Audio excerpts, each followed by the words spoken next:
Entonces, seguimos mostrando. Este es el modelo oficial, ¿ya? El modelo de Mercator, el modelo que siempre nos han enseñado. ¿Cuál es el modelo védico? Esto lo vamos a borrar.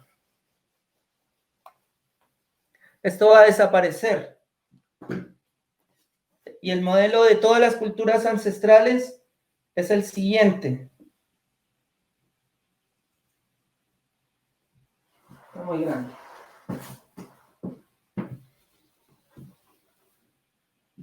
Esto es una vista aérea. Esto es Jambudvipa.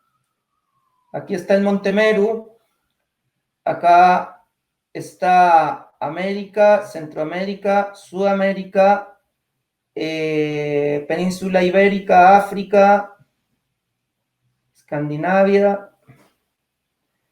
Australia. Y acá el océano. Esto es Jambudvipa. Esto es Jambudvipa, estos son los continentes. ¿Ya? Estos son los continentes. Después va Plakshadvipa, que es el siguiente anillo. Y así los diferentes anillos. ¿Qué pasa? El polo norte se nos transforma en esto, en el centro. Y el polo sur se transforma en esto, en el anillo que está alrededor de los continentes. Este es polo norte y este es el polo sur. Este es el norte común. Si cualquiera de ustedes toma una brújula, les va a indicar que este es el norte es el centro. Ya, para usted hacer un viaje de aquí a aquí, o sea, todo ocurre como decía Srila Prabhupada, por circunnavegación. Entonces es un modelo diferente. El Mahabharata y los Puranas hablan de que los continentes están en forma de arco. Están en esta parte, están en un arco no cierra.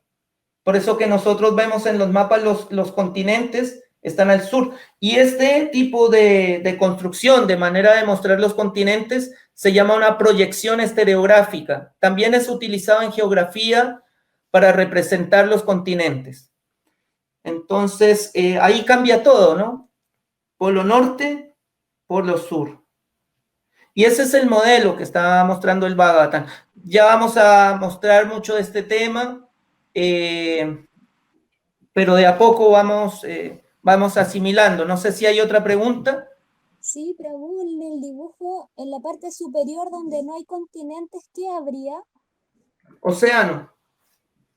Si tú ves también un modelo como el que teníamos de la Tierra esférica, también hay una parte donde hay una parte que es, hay más océano. No importa. Así que ese tema, mira, por aquí estamos buscando una imagen. Es el que mostraste recién, antes. Aquí, por ejemplo, está una imagen también, ¿no? Este es también un modelo donde muestra, es una proyección estereográfica. Eso es lo más cercano a lo que están mostrando los Vedas.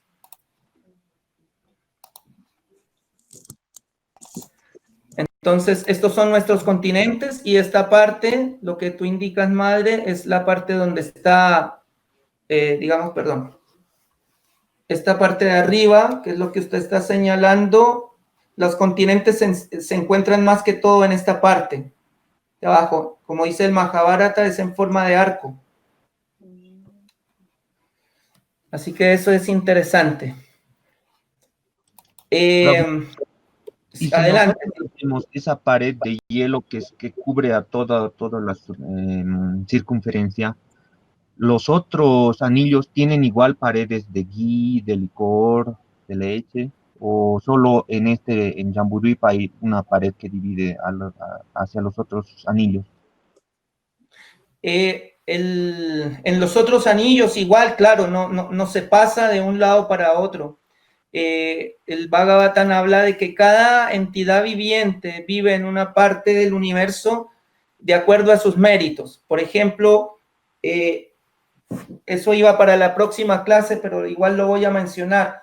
En la parte de Jambudvipa, aquí moran, por ejemplo, ahí se adora al señor Ramachandra, se dice que un aspecto del señor Ramachandra mora allí, el señor Shiva, todos ellos moran en esta parte. Todos son diferentes estados de conciencia. Las personas que viven allí y adoran a estas divinidades, se dice que duran más de 100,000 años, sus cuerpos no transpiran, son muy longevos, tienen mucha fuerza. Y se dice que en todas estas otras anillos se vive en Tetra Yuga, viven en otra era. En la única parte donde digamos que las personas viven como si se viviera en Kali Yuga, es en esta parte donde estamos nosotros. Digamos, aquí, o sea, las personas de aquí tienen otra forma de vida. Y en esta parte estamos, digamos, la energía de esta parte es bastante limitada. Nosotros estamos viviendo muy diferente de cómo se vive en estos otros anillos. Son estados de conciencia diferentes, Prabhu. Son estados de conciencia diferentes. Lo mismo en los planetas que hay para arriba. Ellos también están viviendo un estado de conciencia diferente, un estado de conciencia más elevado. No sé si se entiende. Entonces, tú me preguntas por el círculo de hielo o lo que los separa. Lo que nos separa más que todo es la conciencia. Es como lo que explicó Srila Prabhupada. Es una mentira o un error pensar que alguien va a tomar un cohete, ¿no? Como Elon Musk, el dueño de la empresa SpaceX, donde él dicen que toman un cohete y ellos pueden traspasar la estratosfera y llegar a la Luna, a Marte. No, eso no es posible. ¿Y por qué Srila Prabhupada lo decía tan categóricamente? Porque para pasar esas barreras no es posible por medios mecánicos, sino se puede evolucionar por conciencia, no es a través de una máquina. Entonces, todo es por conciencia. Incluso las alturas planetarias también, lo hemos hablado en estos días, también son diferentes estados de conciencia. Así está todo dispuesto en el universo. Como Narad, ¿no? Que puede viajar entre planetas. Claro. ¿Alguien más quiere hacer alguna otra pregunta?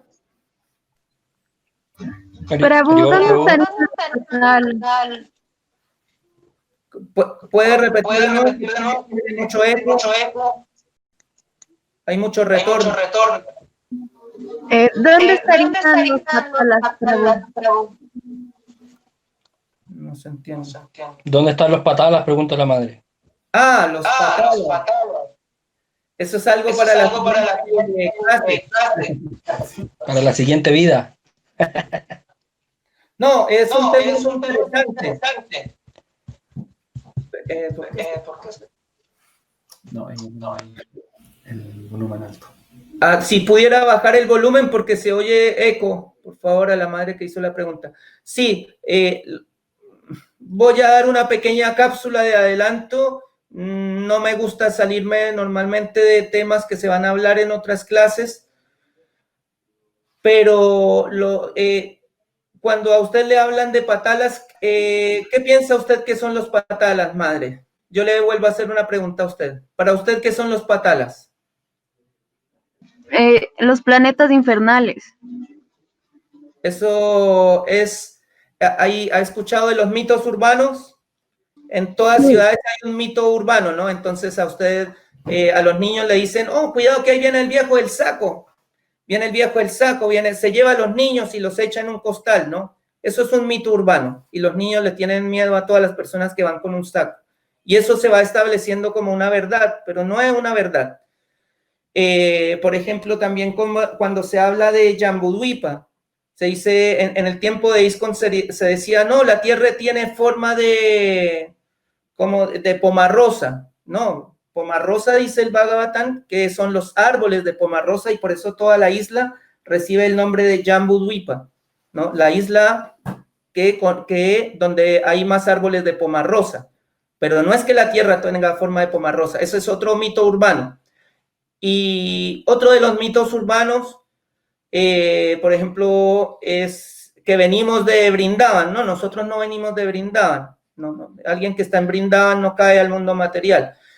Son mitos urbanos. Y el otro mito urbano es el que usted acaba de mencionar, de que los patalas son los lugares de castigo. Si usted me pudiera mostrar un solo verso del Bhagavatam donde diga que en los patalas se castiga a las personas, créame que yo le doy un regalo. Porque no va a encontrar un verso donde diga que los patalas son los lugares de castigo. No existe ese verso. No hay. Entonces, es justamente por eso que estamos en este taller de cosmología védica, para estudiar, analizar todo, pero no en base a un rumor, no en base a que me dijo Prabhu tanto me dijo o dijo en una clase, no. Demuéstrelo en base al Bhagavatam. ¿En qué texto del Bhagavatam dice que los patalas son lugares de castigo? No hay. Yo más o menos soy bueno para leer, no hay eso. No existe. Pero sí hay lugares de... Pero no están ahí. Muchas gracias, Prabhu. Ya. ¿Y dónde están? En Narakaloka. Eso lo veremos en la próxima. ¿Alguna otra pregunta? Aribol, ¿me ¿Cuándo es escuchas? el próximo encuentro? El Aribol. próximo encuentro, ya le digo que el 26 de septiembre. Esa es la próxima. Gracias. Prabhu Padmalochan, ¿me escucha? Sí, lo escucho.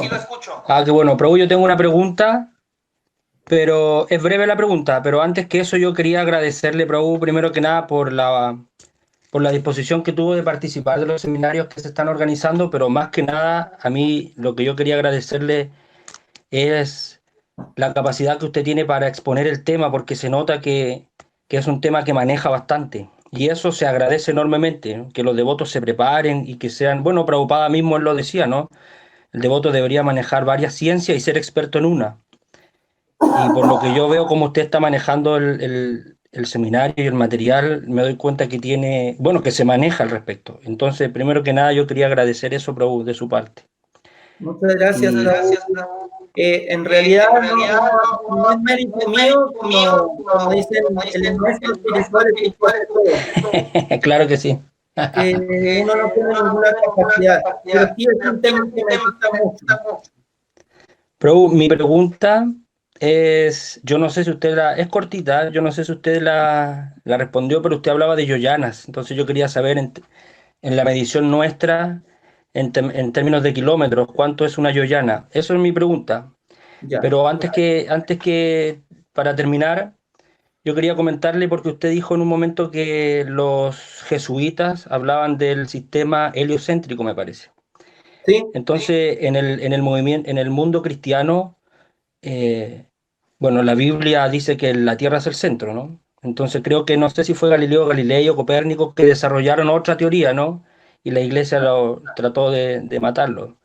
Pero ellos eran creyentes, ¿ya? De hecho, hay una postura en la iglesia católica donde todavía se sigue estudiando el universo como lo enseña la Biblia. Entonces son dos, no es que el mundo ateo proponga el tema heliocéntrico, se está estudiando, por lo menos desde el lado de la iglesia se estudian ambos. Ya hay varios científicos, yo he visto documentales donde incluso el mismo Einstein, él era creyente y él decía que la Tierra la creó Dios y el universo lo creó Dios y él trataba de explicar cómo lo hizo. Correcto. Entonces, yo quería dar ese dato más que nada, ¿no? Que en el mundo cristiano o católico, más que nada, que es donde se estudia todo esto en gran profundidad, ellos siguen las dos vertientes de pensamiento. Sí, lo entiendo. Sí, le puede bajar el volumen porque se escucha mucho el retorno. Ok, pero eso era... Sí, lo voy a... Mi pregunta era esa sobre las yoyanas. Ya. Y otra cosa, es que yo sí he leído en el Bhagavatam donde se habla de los planetas infernales y de lo que ocurre, entonces como es el tema de la próxima semana, no quisiera yo hablar de eso y hacerle preguntas de eso, pero como para la siguiente clase, ahí yo le voy a hacer preguntas en relación a eso, ¿no? Porque nosotros en el Bhagavatam sí hemos leído donde se habla de los diferentes patalas, ¿no? Y lo que ocurre allí. Es que no se habla de los patales como lugar de castigo. ¿Existe castigo? Por supuesto que sí. Eso está definido en el Bhagavatam. Yo lo he leído muchas veces. Pero es en Narakaloka. El Bhagavatam especifica. Y Narakaloka se encuentra sobre el océano Garbhodaka. No se encuentra en ninguna parte de Atala, Sutala, Vitala, Rasatala. No. Al contrario, allí vive Prahlad Maharaj, vive Bali Maharaj. Entonces, por eso yo le he contestado a la madre que hay muchos mitos urbanos y se van repitiendo generación tras generación. Pero si tú tomas el Bhagavad... a los patalas, bueno, Rasatala, todo eso son patalas, ¿no? Regiones patalas. No sé si ahí se castigará o no, pero eso se denomina patala, ¿no? Todo lo que usted nombró. Claro, eso se denomina regiones celestiales subterráneas. De hecho, tengo... ¿Y eso es un patala o no? Sí, pero patala no se entiende en lugar de castigo. No, pero bueno, pero queda claro que esa región, el Bhagavatam habla de eso, y eso es un patala, ¿no? Y obviamente ahí hay harto disfrute y... Claro, son lugares de disfrute, pero lugares de castigo, como por ejemplo... los lugares donde a uno lo persiguen los perros, eso que describe el Bhagavatam, donde de acuerdo al pecado que cada persona tiene, lo someten a un diferente tipo de tribulación, castigo. Eso ocurre en Narakaloka, no ocurre en los patalas. Eso, como para ser bien preciso en el lenguaje a la hora de definir algo del Bhagavatam. Más que todo lo hago para eso. Pero por supuesto que los patalas existen, pero no como lugares de castigo. Así que eso está bien expuesto. De hecho, Srila Siddhar Maharaj habla de eso, porque es un error bien común entre las personas. Bueno, acá en respuesta a lo que es la yoyana, que es una medida védica, son 8 millas, eso equivale a 13 kilómetros. 13 kilómetros. Entonces, eso es lo que es, todas las medidas que da el Bhagavatam son en base a yoyanas. Y por supuesto hay medidas ya cuando son miles de yoyanas ya recibe otro nombre, pero la unidad se llama la yoyana. Respecto a lo que usted dice de la iglesia, claro, porque tú dices que la iglesia tiene una postura o algunos estudiosos que defienden el sistema antiguo, el sistema geocéntrico. Pero ahí tú sabes que la Iglesia Católica tiene varias ramas, digamos, comparándolo con los Vaishnavas, serían como diferentes sampradayas, por decirlo así, ¿no? Entonces los jesuitas es una orden que a lo largo de la humanidad, y eso se ha comprobado, ellos han tratado de establecer el modelo heliocentrista. De hecho, la mayoría de astrónomos y personas vinculadas a la astronomía son jesuitas, son de la Compañía de Jesús. Entonces, eso llama muchísimo la atención. De hecho, el telescopio que utiliza el Vaticano y que justamente fue establecido por la orden jesuita, es el único telescopio binocular. Normalmente los telescopios son de un solo lente, ¿no? Pero al ser binocular te permite observar como en 3 dimensiones. Te permite observar con los 2 ojos. Es uno de los pocos telescopios binoculares que hay en el mundo. Está en Roma. Y el nombre es bien interesante. Se llama Lucifer. Entonces es bien interesante. La Compañía de Jesús tiene una práctica bien peculiar. Pero por supuesto que hay otras órdenes que justamente no se llevan bien con la Compañía de Jesús. Hay gente buena en todas partes. Así que ese dato es muy interesante. cómo la Compañía de Jesús ha difundido mucho el heliocentrismo. Por supuesto que hay sacerdotes que estudian el modelo antiguo, es como entre los Vaishnavas. Hay Vaishnavas que les gusta estudiar el modelo puránico, el modelo védico del universo, pero hay otras personas que defienden el modelo que se enseña en la escuela, el modelo heliocéntrico. Así que eso, Prabhu, muchas gracias. Y ¿alguien más por acá con otra pregunta? Prabhu, Buloka sería toda la longitud de los 7 anillos. ¿Qué es Bubarloka? Bubarloka es la región, a ver si tengo por acá. Bubarloka, sí, aquí tengo un cuadernillo.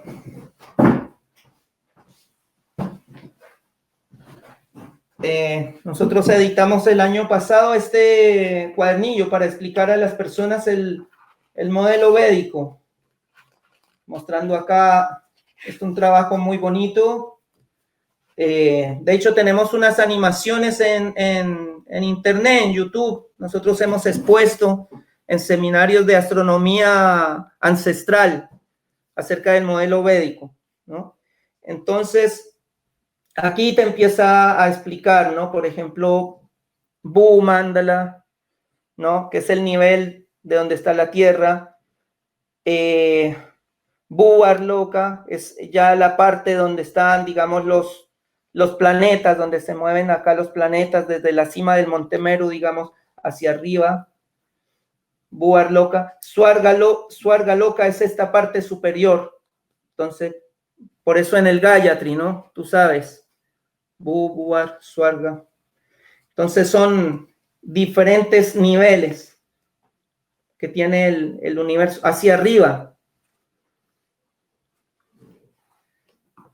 No sé si se entendió. Se entendió claramente. Aquí, bueno, acá se ve, está un poquito más grande los niveles planetarios. Ahí está arriba de la estrella polar la parte invisible. Bueno, pero eso es para otras clases. No quiero adelantar. Sí. Prabhu, Adelante. tengo una pregunta.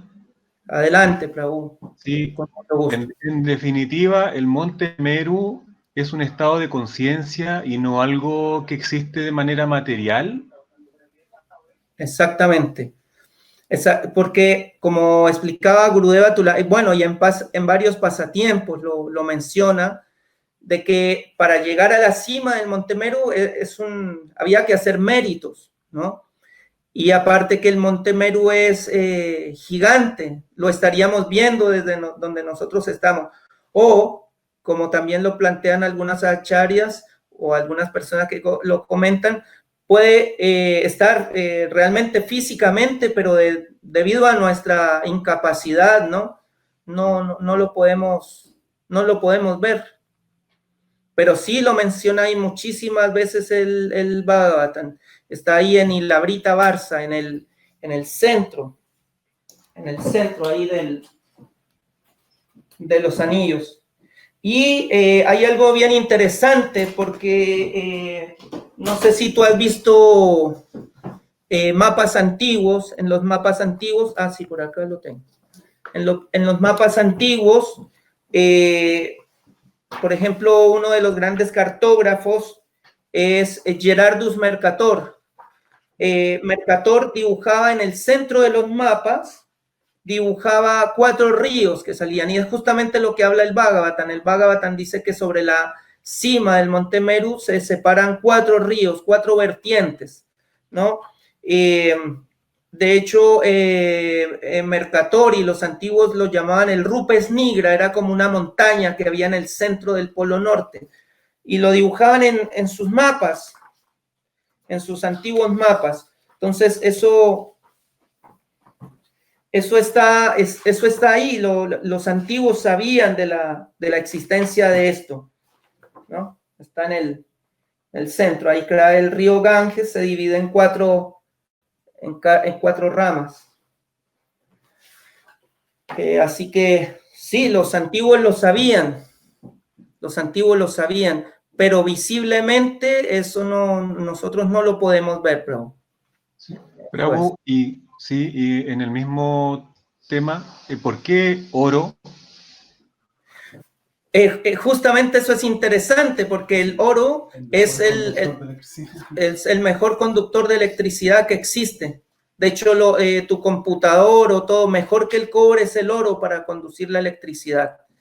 Entonces, es muy interesante ver cómo en un modelo electromagnético siempre se utiliza el oro.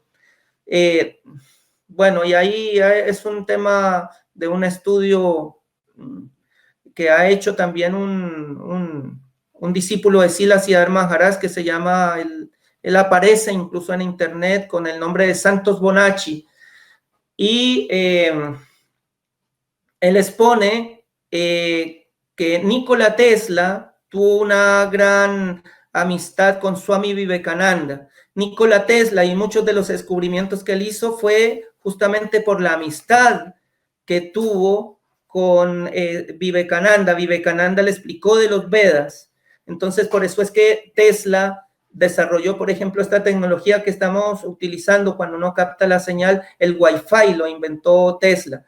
Y lo inventó todo esto en base al conocimiento del éter, sabiendo que el éter sí existe. La ciencia actual niega el éter, ¿no? Entonces se dice que todo el sistema planetario, todo está sostenido en el éter, y el centro, ese conductor de oro, es el Monte Meru. Así que esa información te puedo dar por ahora, pero nosotros vamos a estar en las próximas clases profundizando mucho más. Así que ojalá que pueda, respecto a la clase de hoy, si alguien más tiene otra pregunta, con mucho gusto. Hola, ¿se escucha ahí? Sí, se escucha, Prabhu, muy bien. ¿Cómo es su nombre? Facundo, mi nombre es Facundo. Facundo, mucho gusto, Sí. Facundo, bienvenido por acá. Bueno, muchas gracias.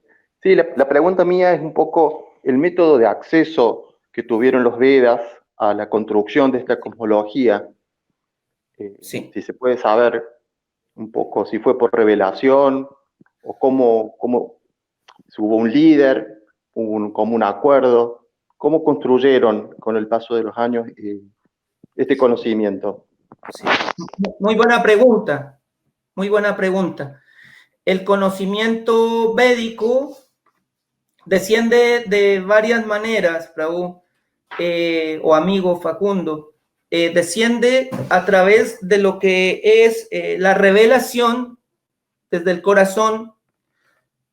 No sé si tuviste, para darte un ejemplo más cercano, tú que no eres devoto, pero sí eres amigo acá, no sé si viste El hombre que hablaba con los números.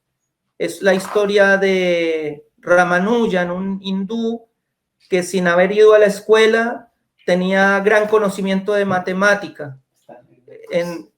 Incluso aquí me dicen que está por Netflix esa película. Entonces, tú puedes ver esa película, el conocimiento puede bajar por revelación. Entonces, este hindú le preguntan, ¿cómo usted se desarrolló tanto en matemáticas?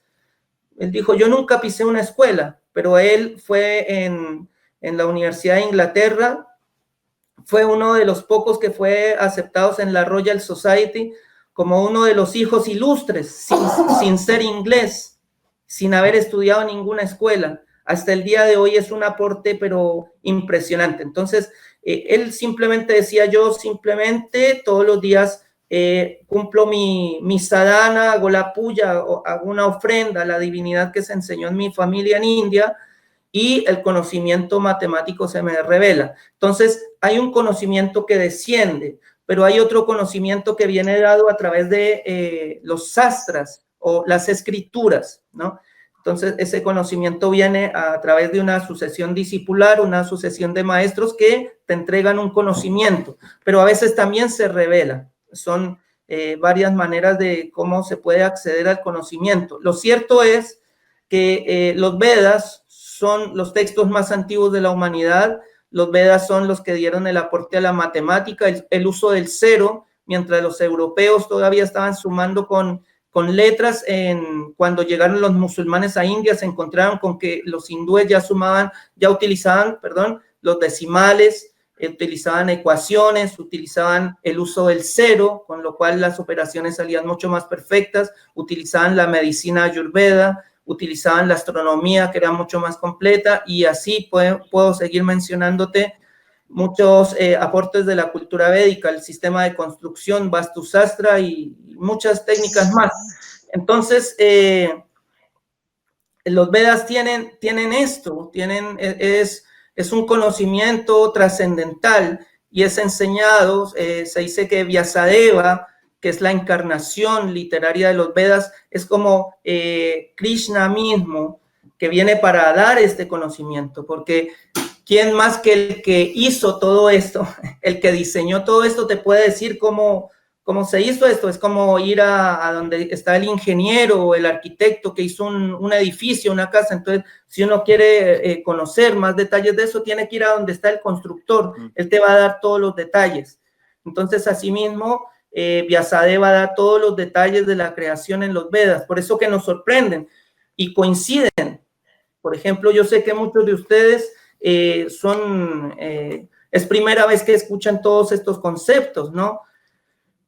Pero hay personas que ya, incluso científicos, están corroborando lo que decían los Vedas. De hecho, el mismo Carl Sagan, un astrofísico tremendo, él impulsó los planetarios a nivel mundial en todos los países, y él decía que los textos que más coincidían con la ciencia moderna eran los textos, los Vedas. Entonces, espero que mi respuesta te sirva. Sí, un poco me clarificó, o sea que es una herencia, es un conocimiento heredado milenario que también, digamos, como que habría aportes a partir de revelaciones que concuerdan con esa construcción, con ese colectivo de conocimientos. Sería un poco así. Así es. Facundo. Bueno, muchas gracias. A ti. ¿Cómo calculo la equivalencia de Yojana a kilómetros o a millas? ¿Cómo se calcula eso? Multiplicar una yojana por 13 y te da el número en kilómetros. Una yojana por 13 y te da el número en kilómetros, exactamente. Claro, pero el origen como tal, o sea, ¿de dónde ha salido? Porque el pie, por ejemplo, es el pie de un rey, ¿no? Pero una yojana, ¿cómo sé que llega a ser 13 kilos? ¿Por qué no 10? ¿Por qué no 15? El de la cabaña, el niño chico todavía, ya tiene como edad del árbol ese niño, ¿no? ¿De dónde está? ¿Hay alguien que está con el micrófono prendido? ¿Se escucha todo? Muchas gracias. Bueno, la yojana es una medida establecida en los Vedas. También digo que se quiere ir para allá para arriba. No. Si pueden apagar el micrófono los que no están haciendo la pregunta, muchas gracias porque se escucha todo. La yojana es una medida védica. Se dice que también correspondía a lo que era no quiero especular en este momento, pero era la décima parte, eran distancias astronómicas que se tomaban, pero es la medida que está estandarizada en el Bhagavatam. No sé a qué distancia exactamente astronómica es, no te quiero especular en este momento, así que te lo puedo averiguar para la próxima clase. Mil gracias, Prabhu. Sí. Si alguien más tiene alguna pregunta, no sean tímidos, porque siempre es bueno, ¿no? A través de las preguntas, siempre queda alguna duda, algo que comentar respecto al tema de hoy. No sé si hay varias... ¿Se escucha? ¿Todavía? Sí, se escucha muy bien. Hola, buen día, Prabhu. Yo quería hacer una pregunta. Cuando usted comentó de la creación, que se crearon los elementos sutiles y los burdos, ¿qué serían? Los elementos sutiles, por ejemplo, el éter, el tiempo, el factor kala, el factor tiempo, ¿no? El sonido, éter, tiempo. Ellos son los elementos sutiles. El elemento más sutil de todos es el sonido, ¿no? Por eso que nosotros el conocimiento, cuando se lo entrega a un maestro, a un discípulo, se lo entrega por el oído, es el sentido que más capta lo sutil, el oído, ¿no? Digamos, dentro de esta impresión de elementos. Entonces, de la mezcla de esos sentidos, de la mezcla de estos elementos sutiles van surgiendo los elementos burdos. Y eso lo explica Kapila Deva. Eso se conoce como Sankhya. Es la ciencia védica de explicar cómo sucede toda esta mezcla de los elementos. Perfecto, muchas gracias. No, gracias a ti, muy amable. No sé cuántas personas quedan conectadas. Si alguien más tiene otra pregunta. Aribol, Prabhu, por acá Razaraz. Sí, ¿usted podría repetir la diferencia de eras, de yugas que hay entre los distintos océanos o regiones? Sí, o sea, en los otros anillos, Prabhu, las personas tienen una gran longevidad. Por ejemplo, eso sucede tanto acá en Jambudvipa, ¿no? Ahí las personas tienen una gran duración de vida. Se dice que los árboles son gigantes, las frutas gigantes, las personas no transpiran, y así sucede también en los otros anillos, Plakshadvipa, Sakadvipa, Kraunchadvipa. Pero en la Tierra tenemos otra condición. Ellos viven, no es que vivan en otra era, viven como si vivieran en Tetrayuga, pero las conjunciones planetarias y todo, el Kali Yuga se está dando para todo por igual, pero ellos viven como si vivieran en otra era, o sea, su constitución es más fuerte y todo. Pero nosotros aquí en esta parte de Bharata Varsa se dice que es el lugar de las acciones fruitivas. Nuestra naturaleza es diferente, digamos, nosotros somos un poco más egoístas, tenemos otra naturaleza diferente que hace que no vivamos igual que en las otras regiones. Eso nos hace un poco diferentes, pero eso no quiere decir que sea negativo, como lo explicaba, sino que nos sirve como trampolín para poder evolucionar. No sé si se entiende, pero la era es la misma, o sea, yo doy como ejemplo. De hecho, el Bhagavatam lo cita así. Dice, ellos viven como si vivieran en Tetrayuga, como habitantes de Tetrayuga. Pero no es que la era los rija a ellos de Tetrayuga, sino es otro, tal vez el estado de conciencia, pero ellos sí son mucho más longevos, tienen otra naturaleza. Así es. Muchas gracias, Prabhu. Sí. Y sí, lo impresionante es que todo esto está en el Bhagavatam, en el quinto canto del Bhagavatam, da todos estos detalles, y no son menores. Es muy interesante. Bueno, no sé si alguien más tenga una última pregunta, o ya podemos... Creo que en el chat han dejado algunas preguntas. Ya. Ok. No habíamos visto esta parte. Bueno, acá vamos a responder. Ya es poquito. Ya, un poquito más arriba. Aquí estamos viendo las preguntas. Ya, acá estamos. ¿Es posible? Aquí pregunta una persona Max, dice, ¿es posible viajar a otro de los círculos no con medios mecánicos, sino a través de un desarrollo, una práctica espiritual. Por ejemplo, Srila Prabhupada nos explica, este maestro hindú, que en el año 69, cuando dijeron, la NASA dijo que habían llegado a la luna, Prabhupada dijo, esto es una mentira. Un discípulo de él le dijo, miren, acá acaban de mostrar que aquí acaban de llegar a la luna, y hablaron con Nixon a través de un teléfono, un teléfono de casa, ¿no? Algo ridículo. Hoy en día el celular a usted, si pasa en medio de 2 cerros, se corta automáticamente, pero ellos hablaron directamente con Nixon en el año 69, ¿no? Sorprendente, pero sí, la Prabhupada, él no se dejó engañar de esa manera. Él dijo, no, tajantemente dijo, no se puede viajar. De la misma manera, nosotros no podemos acceder a otros anillos, o sea, cada uno, digamos, estamos situados en el lugar de conciencia que nos corresponde. Entonces, no con medios mecánicos, sino, por ejemplo, Prabhupada decía que uno podía viajar incluso a la luna, uno podía viajar, pero con un estado de conciencia superior.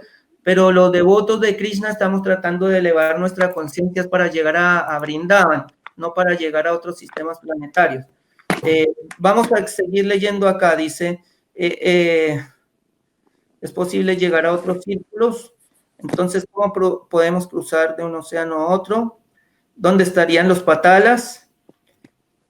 Bueno, los patalas ya explicamos que son las 7 regiones que están abajo de Bhumandala, los 7 regiones que están hacia abajo.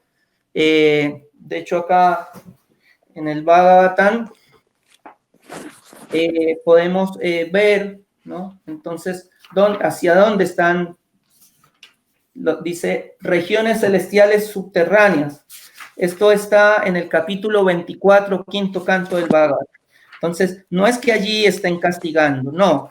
Los lugares de castigo se encuentran exactamente, eso está escrito acá en el capítulo 26, descripción de los planetas infernales. Ahí sí hay planetas, y son, dice, ahí se habla acerca de los lugares de castigo, ¿no?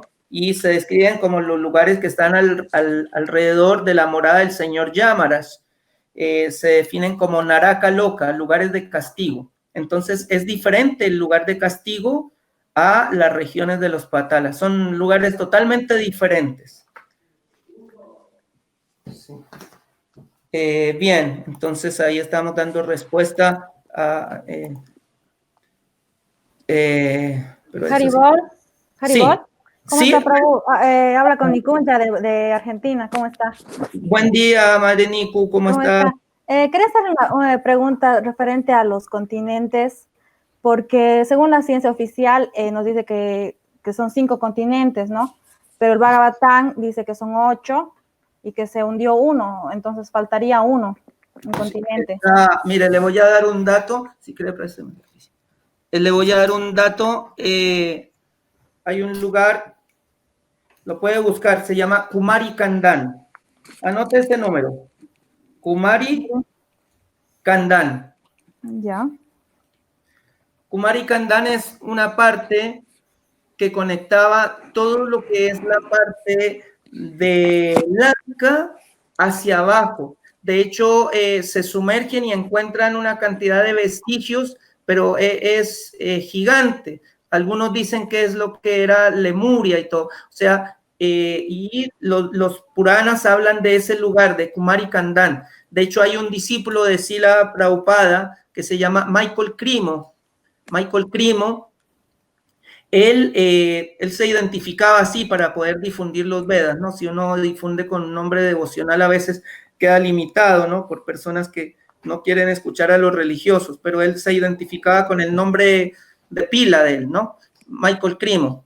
Y Michael Crimo explicaba así de estos continentes que estaban hundidos y en referencia a los Vedas. Entonces es muy interesante. Sí, Prabhu, muchísimas gracias. Sí, con todo gusto. Prabhu, tengo una pregunta. Sí, adelante, por favor. Sí, es que usted dice o menciona que no se puede salir mecánicamente de la Tierra, pero Claro. hoy en día nos muestran vehículos, por ejemplo, mostrándonos imágenes de Marte, sobre Marte. Claro. ¿Cómo me podría explicar eso, por favor? ¿Cómo es su nombre? Marcelo Prabhu, Marcelo. Marcelo, ya, Marcelo. Ya, Marcelo, muy bien. Le entiendo plenamente. Lo que está ocurriendo normalmente se describe en psicología como disonancia cognitiva. La disonancia cognitiva es el choque que hay con una información previa que nos han dado desde niños, que hemos absorbido desde niños, y cuando llega una idea nueva, diferente, tendemos a rechazarla. Porque claro, por supuesto, ¿quién no ha visto toda la misión Apolo? ¿Quién no ha visto todos los alunizajes? Yo me he visto todas. Yo me he visto todo, he visto el viaje de los chinos, he visto los lanzamientos de Elon Musk, he visto, o sea, yo creo que todos lo hemos visto, ¿no? Pero ¿qué pasa? Ahí es donde viene la temática y ahí es donde vienen también ciertos científicos que entran, les produce ruido todo esto. Porque, o sea, hay muchas cosas que no concuerdan. Por ejemplo, si tú ves históricamente, los rusos eran los que llevaban la vanguardia en el lanzamiento de objetos al espacio. En el año 67 fue cuando ellos lograron hacer lo máximo, que lograron poner una cápsula cerca de la estratosfera. O sea, supuestamente eso fue lo máximo que pudieron hacer los rusos. Pero y los norteamericanos, estadounidenses, claro, ellos se les caían sus cohetes, hay cientos de grabaciones de esto, se le caían todos los cohetes, pero en 2 años no solamente igualaron a los rusos, sino que llegaron a la luna. Eso en 2 años no se puede hacer. Uno por eso. 2, por ejemplo, hay mucho, si tú ves el viaje a la luna, te vas a encontrar con una cantidad de fallas. Por ejemplo, las sombras, por ejemplo, de la luna, por ejemplo, si hay una persona común de a pie como nosotros no se da cuenta, pero un fotógrafo sí se puede dar cuenta que, por ejemplo, cuando tú tienes un objeto, acá, si le da la luz, como en este lado, de este lado, acá me proyecta una sombra. Pero en las fotografías que hay de la luna hay sombras para todo lado. Eso significa que había varias fuentes lumínicas. Eso solamente se produce en un estudio de grabación. Entonces, hay muchas pruebas al respecto. Una bandera ondulante en el espacio. Claro, y así, ¿no? Entonces, en el Curiosity, ¿no? Entonces, el viaje a Marte, ¿no? Entonces, hay una cantidad de cosas que no cuadran del viaje no cuadran del viaje a la Luna, mucho menos a Marte, mucho menos que si hay gravedad, por ejemplo, por propulsión. ¿En qué se propulsiona una nave afuera aquí en la atmósfera? Hay alguien que tiene su micrófono prendido, si lo puedes escuchar, mucho ruido. Sí, un cohete aquí en la atmósfera se entiende que se eleve porque se propulsiona en otro medio, ¿no? Que es el aire, el oxígeno, lo que sea, pero se impulsa en eso, ¿no? Se impulsa en eso. Pero afuera si hay vacío, ¿en qué se impulsa entonces? No tiene sentido. No tiene sentido para ningún lado. Entonces,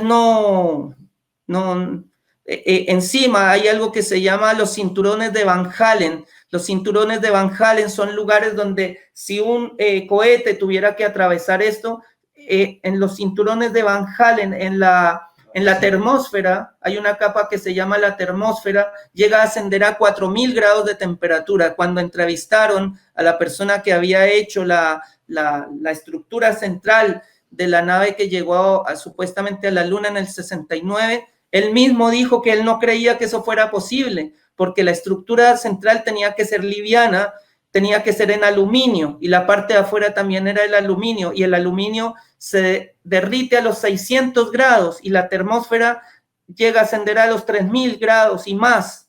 Entonces no cuadra, no, o sea, las personas que hemos investigado, los que nos gusta la investigación, créeme que hay muchos científicos que están en contra de lo del supuesto viaje a la Luna. Mucho menos a Marte. ¿Qué decir a Marte? Que están, entonces no cuadra, no. Entonces, ¿qué es lo que nos está, las imágenes que nosotros vemos, por ejemplo, que nos muestran de los viajes y todo esto es Hollywood, es todo un montaje, por ejemplo, hasta incluso las imágenes que nos muestran de muchos planetas tan perfectos, la misma NASA ha tenido que salir a decir, que es CGI, son imágenes generadas computacionalmente. De hecho, hay una persona que trabajó en el departamento de los que hacían las imágenes de la NASA, y él decía que esas imágenes no se podían mejorar si no eran por Photoshop, y él trabajó para la NASA. O sea, las imágenes que nosotros nos llegan de los planetas, claro, que son oficiales, son generadas a través de computadores, de programas, pero no es una imagen a ojo desnudo, eso tú no lo ves. Aquí en Chile están de los más grandes observatorios que hay en el mundo, ¿no? Mejor que Monte Palomar, mejor que... aquí hay observatorios tremendos. Yo he tenido oportunidad de estar en 2 de esos observatorios, y la imagen que usted ve de Saturno a través de una Nikon P900 no es muy diferente de la que se está viendo en un observatorio de eso, es un poquitito más grande con el anillo, pero usted no le ve detalles, usted no le ve todos los detalles que te muestran en la página oficial de la NASA. Eso usted no lo ve a través de un telescopio. Entonces, hay que investigar un poco más al respecto, no creer todo lo que se nos dice, sino tenemos que tener capacidad de discernimiento, de investigación. Justamente Nikola Tesla, uno de los grandes inventores, él decía que él discutía mucho con Einstein, porque él le decía a Einstein que él se escondía mucho detrás de las teorías, pero llévelo a la práctica, ¿no? Y llevado a la práctica no se puede realizar esto. Así que sí, no obedece a la realidad, y tú lo puedes buscar por internet, hay muchas investigaciones. Así que eso, muchas gracias. Sí. Prabhu, eso de viajar hacia otros anillos por medios mecánicos, por ejemplo, en los Vedas se habla de los vimanas, ¿no? Y hay una entrevista al almirante Byrd que está en blanco y negro desde hace añadas, ¿no? Desde los 50, donde él mismo indica que después del Polo Sur hay otras tierras que él había volado en un aeroplano que es de aquellos tiempos, ¿no? Ni siquiera de los actuales. Entonces, los vimanas, por ejemplo, o las aeronaves se pueden utilizar para ir hacia otros anillos, de acuerdo a algunos textos en los Vedas, y el mismo Asura Ravana construye una escalera hacia arriba, ¿no? Para ir al de arriba. Entonces, tal vez mecánicamente pueda existir algunos medios que puedan servir para moverse entre ellos. Te entiendo. El caso de Richard Byrd, el almirante norteamericano, el caso de Olaf Jansson, ellos fueron, digamos, de alguna manera invitados, porque si tú lees ¿cómo se llama? El escrito, la data que dejó Richard Byrd, el diario de Richard Byrd, él dice que él recorría, él hacía muchos viajes hacia la Antártida y hacia el Polo Norte, pero él fue invitado en ese viaje que él hizo hacia el Polo Norte, que es justamente cuando encuentra, porque no es hacia el Polo Sur, es hacia el Polo Norte, él encuentra personas que eran gigantes, árboles gigantes, por supuesto, él entró a las orillas de Jambudvipa, eso es correcto, pero él fue invitado, no es que cualquier persona puede llegar allí. De hecho se dice que Indra es uno de los encargados, digamos, de ese tipo de fronteras, ¿no? Y dice que los semidioses crean medios burdos y sutiles para que las personas no puedan salir de su lugar de no accedan a otros lugares que no le corresponde su aprendizaje. Pero el caso de Richard Byrd y del noruego Olaf Jansson también describe lo mismo, que al interior del Polo Norte encontraron árboles gigantes, personas gigantes, y Olaf Jansson dice, de hecho, que el idioma que hablaban, que le decían ellos que hablaban, era el sánscrito. Así que, por supuesto que sí, se puede, pero previa invitación, o sea, es como nosotros no podemos ir al mundo espiritual normalmente por méritos. ¿Cuándo nos vamos a purificar? Pero llegamos por misericordia. Entonces también hay este caso, ¿ya? Pero no es a la fuerza, eso yo quiero enfatizar, de que no es que porque yo ya, no. Y los vimanas eran utilizados más que todo por los semidioses, ¿no? Eran utilizados por los semidioses y en otras eras también. Se dice que en otras eras se podía viajar a los otros anillos, por supuesto, pero llegado Kali Yuga, nosotros estamos aquí, digamos, más en esta región, más encerrados en esta región, para no hacer daño a otros, me imagino. Ya. Gracias. Sí, muchas gracias.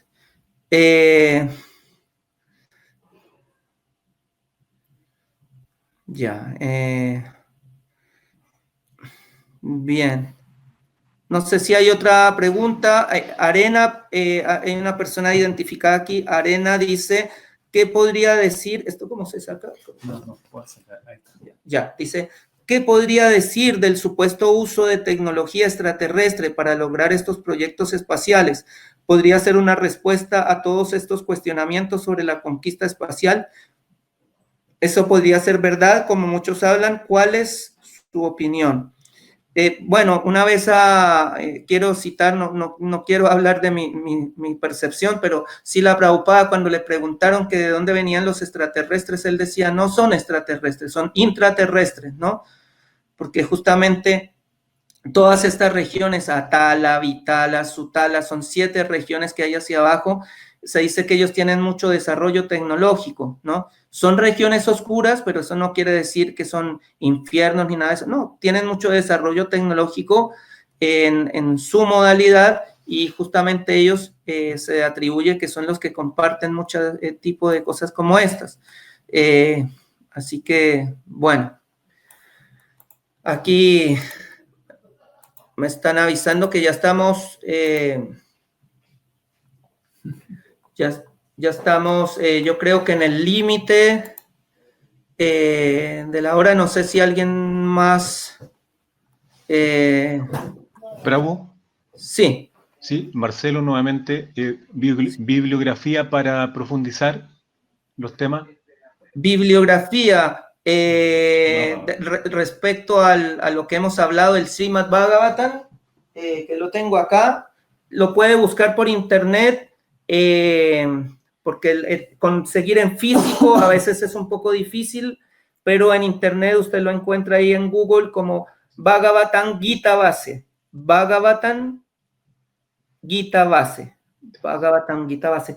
Ahí puedes encontrar, son 12 tomos. El tomo que habla bien en lo referente a esta astronomía es el 5º canto del Bhagavatam. Pero ya. Entonces, ahí yo te recomiendo, si puedes ir al Bhagavatam, es muy, muy interesante. Lo otro, respecto al viaje de Olaf Jansson, se llama El Dios Humeante. Eso también es una narración que es bien interesante. Y otra biografía, bueno, hay biografía, pero de los temas que vamos a tratar más adelante. Así que eso. Gracias, Prabhu. No, ya compartieron el link del Bhagavatam.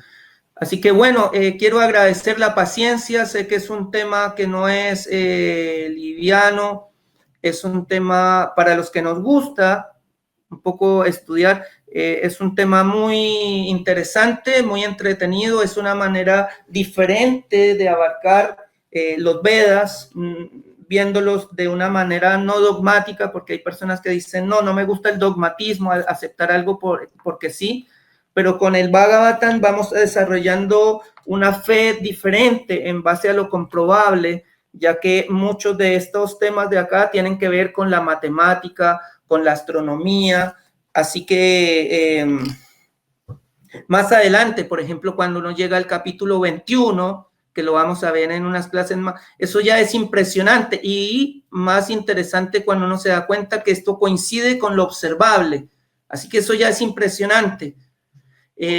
Así que, bueno, muchísimas gracias, yo muy feliz de compartir todo esto, y eso, quiero dar las gracias a Razaraz, quien está allí detrás de la parte computacional, a la madre Gopanandini, a Jonathan, y eso, así que agradecido con todos ustedes. Hare Krishna.